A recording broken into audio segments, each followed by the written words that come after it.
இது பொங்கல் அன்னைக்கு எடுத்ததோட தொடர்ச்சிமா. இது குளிச்சுட்டு நேரா வந்து முருகனுக்கும் விநாயகருக்கும் அபிஷேகம் பண்ணம்மா. எல்லா பொங்கலுக்குமே நான் தான் சமைப்பேன். இந்த தடவை வந்து 2 பேரும் சேர்ந்து, என் பொண்ணுங்க 2 பேரும் சேர்ந்து பண்ணாங்க. புது பானையில எப்பவுமே வந்து நாமம் போட்டு மஞ்சள் கட்டி எடுத்துதான் அடுப்புல வைப்போம். அதே மாதிரி பசங்களுக்கு சொல்லி கொடுத்தா செய்தாங்க. எங்க வீட்டுல வந்து பழக்கம் வந்து சக்கரை பொங்கல்லாம் கிடையாதுமா.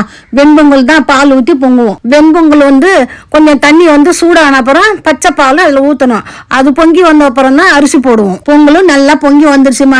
மனசுக்கும் சந்தோஷமா இருந்தது. இது கூட எப்பவுமே வந்து சூரிய பதார்த்தம் செய்வோம். 21 காய்கறி எண்ணெய் எடுத்து எல்லாத்தையும் அலசி ஜலடில தான் வைக்கிற பழக்கம் எங்க பழக்கம். ஜலடில வச்சு விநாயகர் ஆண்டை வச்சு தீபார்த்தனை பண்ணிட்டு எல்லா காய்கறிகளும் கட் பண்ணி வேக போடுவோம். அதுல உப்பே போட மாட்டோம். எங்க மாமியார் வீட்டு பழக்கம் வந்து சூரியனுக்கு எதை வச்சாலும் உப்பு போட மாட்டாங்க. எங்க பசங்க வந்து சூரியனுக்கு மட்டும் நீ செய்யுமான்னு சொன்னாங்க. அந்த பதார்த்தம் மட்டும் நான் செய்தேன். மிச்செல்லாம் பசங்க செய்துக்கினாங்க. இந்த வீடியோட தொடர்ச்சி வந்து நாளைக்கு வரும்மா.